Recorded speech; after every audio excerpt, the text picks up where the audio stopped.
जय श्री कृष्णा, राधे राधे। आप सभी का बहुत बहुत स्वागत है कृष्णा भक्ति चैनल पर। आज की वीडियो में हम बात करेंगे कामिका एकादशी की व्रत कथा। एकादशी की व्रत कथा जरूर सुनिएगा। इसको सुनने से सभी पापों से मुक्ति मिलती है और सभी कष्ट दूर होते हैं। अंत में व्यक्ति को वैकुंठ धाम की प्राप्ति होती है। इस कथा को सुनने से ब्राह्मण हत्या जैसे पाप भी नष्ट हो जाते हैं। वीडियो अच्छी लगेगी प्लीज एक लाइक जरूर कर दीजिएगा।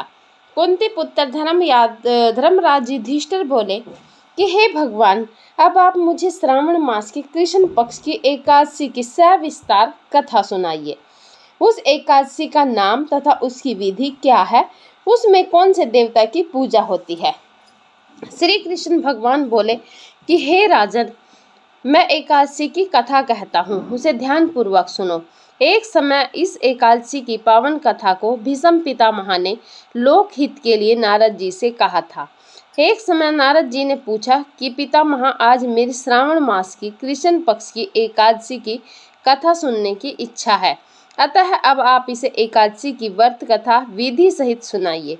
भीष्म पितामह नारद जी के वचनों को सुनकर बोले, हे नारद जी, आपने मुझसे यह अत्यंत सुंदर प्रश्न किया। अब आप ध्यान लगाकर सुनिए। श्रावण माह के कृष्ण पक्ष की एकादशी का नाम कामदा एकादशी है। इस एकादशी की कथा सुनने से मात्र ही वाजपेयी यज्ञ का फल मिलता है। कामदा एकादशी व्रत में शंख चक्र गदाधारी विष्णु भगवान की पूजा की जाती है। जो मनुष्य इस एकादशी को धूप दीप निवेद आदि से भगवान विष्णु की पूजा करते हैं, उन्हें गंगा स्नान के फल से भी बड़ा फल मिलता है। यही फल सूर्य चंद्र ग्रहण केदार और कुरुक्षेत्र में स्नान करने से मिलता है। श्री विष्णु भगवान के पूजन का फल समुद्र और वन सहित पृथ्वी दान करने और सिंह राशि वालों को गोदावरी नदी में स्नान करने के फल से भी अधिक होता है। व्यतीत पात में गंडक नदी में स्नान करने से जो फल मिलता है, वह फल भगवान की पूजा करने से मिल जाता है। भगवान विष्णु की पूजा का फल श्रावण मास के कृष्ण पक्ष की एकादशी के फल के बराबर है। अतः भक्ति पूर्वक भगवान की पूजा न बन सके तो श्रावण माह के कृष्ण पक्ष की कामदा एकादशी का व्रत अवश्य करना चाहिए। आभूषण से युक्त बछड़ा सहित गोदान करने से जो फल मिलता है, वह फल कामदा एकादशी के व्रत से मिल जाता है। जो उत्तम द्विज श्रावण माह के कृष्ण पक्ष की कामदा एकादशी का व्रत करते हैं तथा श्री विष्णु भगवान की पूजा करते हैं, उससे समस्त वेद नाग किन्नर पितृ आदि की पूजा हो जाती है। हे नारद, स्वयं भगवान ने अपने मुख से कहा है कि मनुष्यों को आध्यात्म विद्या से जो फल मिलता है, उससे अधिक फल कामदा एकादशी का व्रत करने से मिल जाता है।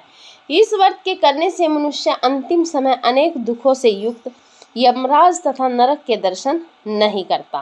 कामदा एकादशी के व्रत तथा रात्रि जागरण से मनुष्यों को कुयोनि नहीं मिलती और अंत में वह स्वर्ग लोक को जाता है।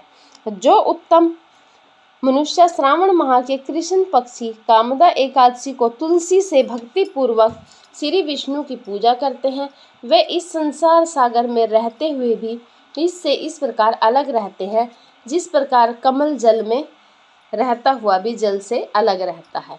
भगवान की तुलसी दल से पूजा करने का फल 1 भार स्वर्ण और 4 भार चांदी के दान के बराबर है।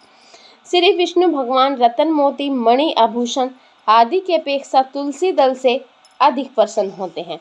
जो मनुष्य भगवान तुलसी दल से पूजा करते हैं, उनके समस्त पाप नष्ट हो जाते हैं। हे नारद, मैं स्वयं भगवान की अत्यंत प्रिय श्री तुलसी जी को नमस्कार करता हूँ। तुलसी जी के दर्शन मात्र से मनुष्य के समस्त पाप नष्ट हो जाते हैं और शरीर के स्पर्श मात्र से मनुष्य पवित्र हो जाता है। तुलसी जी को जल से स्नान कराने से मनुष्य की समस्त यम यातनाएं नष्ट हो जाती हैं। जो मनुष्य तुलसी की भक्ति पूर्वक भगवान के चरण कमलों में अर्पित करता है, उसे मुक्ति मिलती है। जो मनुष्य एकादशी के दिन भगवान के सामने दीप जलाते हैं उनके पितृ स्वर्ग लोक में सुधा का पान करते हैं। जो मनुष्य भगवान के सामने घी या तिल के तेल का दीपक जलाते हैं उनको सूर्य लोक में भी सहस्त्रों दीपकों का प्रकाश मिलता है। इस व्रत के करने से ब्रह्म हत्या, ब्राह्मण हत्या आदि सभी के पाप नष्ट हो जाते हैं और जो मनुष्य इस व्रत को करते हैं वे इस लोक में सुख भोग कर अंत में विष्णु लोक को जाते हैं।